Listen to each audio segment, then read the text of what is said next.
You're like the unofficial third member of the Ethan and Lou show. I am. We've always said that. Right, yeah. You were with us since the very beginning. In fact, I remember back, you remember when we first started the show together, Ethan? And I'm not going to say the guy's name because, I probably should. He's kind of douchey. But we were looking for comedians. It was a big deal that to both of us that we have a lot of funny people on the show. Mm-hmm. And at first we were reaching. And we had a guy on that was not funny. Not comic? funny. Was he a comic? Yeah. But not funny. He was a comic who couldn't do anything but what he had prepared. But I don't want to spend too much. I hate those guys. I don't want to spend too much time on him. He just wasn't good. Yeah. And remains not good. Okay. Today. All right. To this very day. And then we found RC through Brad, or Brad suggested he come on, and it's been going like this for, I think you've been on, we've been doing it 11 years next month. And I've been on at least 10, I would Yeah, say. at least 10. At least 10. Because I was at the very first Camping for Cans. Right. Yeah, that was one, and I barely knew you guys. And I came up and drove up and sat for that. You've done almost every year that we've done that. Correct. I'm trying to think of all the things that we did together. You did our 10th anniversary concert special, whatever the hell you call it. Yeah. To rave reviews Rave from reviews. a bunch of people. What would you say is your favorite moment, even though I think I know the answer? I'm going to have to go with the very first Camping for Cans. Okay. When we're in the middle of doing something. I think you might have been doing a read on something. I could have been, I yeah, know. yeah. And your little plastic chair that you were sitting on collapsed. Now, keep in mind, it was like, what were we, below 10 It was degrees? one of the coldest years, Freezing. and they had us outside underneath a tent, but not even a tent with sides. Right. It was just like the kind you'd have at the beach. And we had open. plastic deck chairs that you plastic get deck for chairs. $10. Didn't I lean back or something? And you lean back on And you it. lean back, and the leg collapsed. Right, and right. you fell, and all of a sudden you're talking, and then all.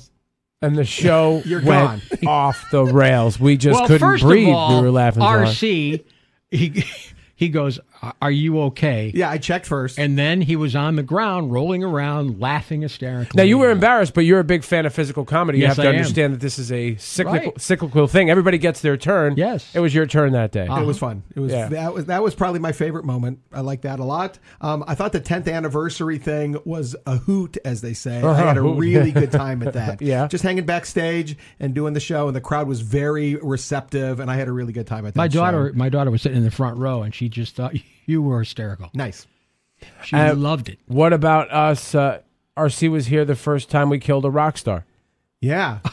and there may be another one if we can figure we out can't what remember. it was. There are two, and I The can't remember the listeners other one. might know. But so one day we're doing the show, RC's here, and a limousine driver calls us. Right. And he says, I got Mitch Mitchell from Jimi Hendrix Band. The drummer from the Jimi Hendrix Experience. Right. in the back of the limo. You want to talk to him? I go, we were like, well, the guy doesn't want to talk to us. I mean, and he's like, no, he's right here. He wants to talk to you.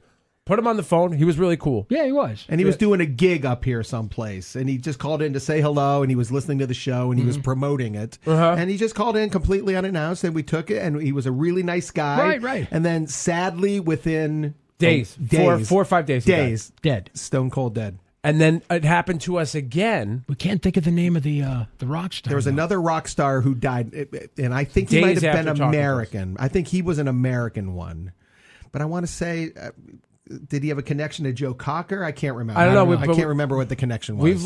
We've just left this trail, this wake of dead rock stars Which then- behind us. Because then when Don Felder from the Eagles called, we were really nervis.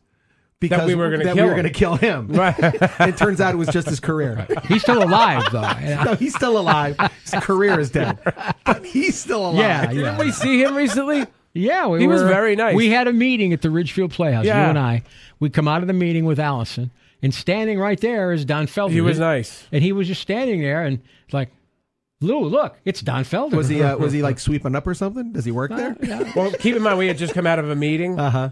So if Don Felder was not standing right in front of us, say he was down the hall. Yeah. And Ethan had said, hey, there's Don Felder down. Let's go meet him. I'd be like, no, please, can we please go? We just Right. came out of a meeting. He was right there. But though. he was right there. Ethan's like, let's meet him. And Don's like, you're meeting me. That's right. We're And all he very was- close. He was thrilled. He's like, I can hear you. Yeah. He was thrilled that we wanted to meet him. And he saw you because he's got eyes like an eagle. I see what you did there. And a head like a turtle. Very Wow. little It joke. was like the meeting of a turtle Oh, and an right. eagle. That's amazing. Out of control here. It's 8:26. Ethan and Lou along with comedian R.C. Smith on his goodbye tour.